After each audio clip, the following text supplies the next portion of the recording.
দেড় বছর হাতে কাজ ছিল না। টিভির সফল হিরোইন তৃণা সাহা কেন কোনো ছবিতে কাজ পান না? চাচা ছোলা জবাব নায়িকার।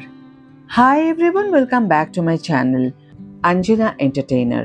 বন্ধুরা, তোমাদের সকলকে আমার এই ছোট্ট ইউটিউব চ্যানেলে স্বাগত জানাই। টেলিপাড়ার অন্যতম জনপ্রিয় ও প্রথম সারির অভিনেত্রী তৃণা সাহা ছোট পর্দায় খড়কুটো থেকে শুরু করে ওটিটি প্ল্যাটফর্মে গভীর জলের মাছ নিজের অভিনয় দক্ষতা দিয়ে বারবার দর্শকদের মন জয় করেছেন তিনি। তবে ওটিটি বা মেগা সিরিয়ালে তাঁকে নিয়মিত দেখা গেলেও বাংলা মূলধারার বাণিজ্যিক সিনেমায় তাকে খুব একটা দেখা যায় না। বর্তমানে স্টার জলসা পরশুরাম ধারাবাহিকে দেখা যাচ্ছে তৃণাকে। এটা তার ক্যারিয়ারের 7 নম্বর মেগা। একমাত্র বালি ঝড় বাদ দিলে তৃণা অভিনীত প্রত্যেকটা মেগার জনপ্রিয়তা প্রশ্নাতীত। সম্প্রতি একটি সাক্ষাৎকারে বড় পর্দায় অভিনয় না করা এবং নিজের ক্যারিয়ার চয়েস নিয়ে অত্যন্ত স্পষ্ট ও খোলামেলা জবাব দিয়েছেন তৃণা। সিনেমায় কেন অভিনয় করছেন না বা কম দেখা যায়, এই প্রশ্নের উত্তরে তৃণা জানান, বিনোদন জগতে টিকে থাকতে হলে বা নিজের অভিনয় ক্ষমতা প্রমাণ করতে হলে কেবল সিনেমা বা বড় পর্দাই একমাত্র মাধ্যম নয়।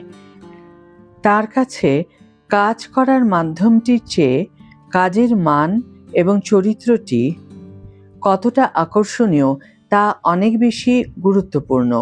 মিডিয়াকে দেওয়া সাক্ষাৎকারে অভিনেত্রী বলেন, আমি বেশ কিছু সিনেমা করেছি, তবে কোথাও গিয়ে প্রযোজক বা পরিচালকদের মনে হয় আমি ব্যবসা দিতে পারবো না। আমার সেই নিয়ে কোনো রাগ বা অভিমান নেই। যখন সময় আসবে নিশ্চয়ই কাজ করব। তৃণার শিক্ষাগত যোগ্যতা তাক লাগানো। বিজনেস ম্যানেজমেন্ট নিয়ে মাস্টার্স করেছেন। কর্পোরেট দুনিয়ার মোটা মাইনের হাতছানি ছেড়ে ভালোবাসার তাগিদেই অভিনয়ে আসা।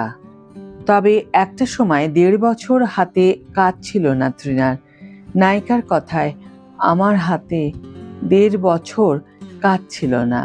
ওই সময় বাবা মাকে একটা বাড়ি কিনে দিই, তবে ধৈর্য ধরতে হবে, তাহলে সবকিছু ঠিকঠাক হবে বলেই আমার বিশ্বাস। নিজের ব্যক্তিগত জীবন এবং কাজকে আলাদা রাখতে ভালোবাসেন তৃণা। তার কথায়, বিয়ে বা ব্যক্তিগত জীবন যেমন ওর জীবনের একটি অংশ মাত্র, পুরো জীবনটা নয়। ঠিক তেমনই ক্যারিয়ারের ক্ষেত্রেও সিনেমা করাটাই ওর জীবনের শেষ কথা নয়। তিনি যেখানেই কাজ করুন না কেন, তা ছোট পর্দা হোক বা ওটিটি, দর্শকদের মনোরঞ্জন করতে পারা এবং নিজের 100% উজাড় করে দিতে পারাটাই নায়িকার আসল লক্ষ্য। আজকের ভিডিও এখানেই শেষ করছি বন্ধুরা। ভিডিওটি যদি ভালো লেগে থাকে তাহলে অবশ্যই একটি ছোট করে লাইক দিও, শেয়ার করো বন্ধুদের সাথে, কমেন্ট করে জানিও তোমাদের মতামত। যারা এখনো আমার চ্যানেলটিকে সাবস্ক্রাইব করোনি তারা অবশ্যই চ্যানেলটিকে সাবস্ক্রাইব করে আমার পাশে থেকো। আর যারা অলরেডি সাবস্ক্রাইব করে দিয়েছো তাদের জন্য অনেক ভালোবাসা এবং অনেক ধন্যবাদ। আজ তাহলে বিদায় বন্ধু, দেখা হবে পরের ভিডিওতে। ভালো থেকো, সুস্থ থেকো, সঙ্গে থেকো।